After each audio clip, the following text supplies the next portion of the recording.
Deep Ocean Mission was launched by Ministry of Earth Sciences in 2021 with a mission of sustainable exploration of deep sea minerals to support blue economy and to align with Sustainable Development Goal 14, that is life underwater.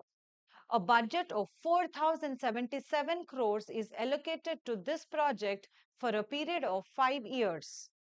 There are six major components under the mission. Samudrayan, that is a manned submersible, polymetallic nodules exploration, deep sea biodiversity exploration, ocean climate advisory services, marine station for ocean biology, and advanced ocean observatory system.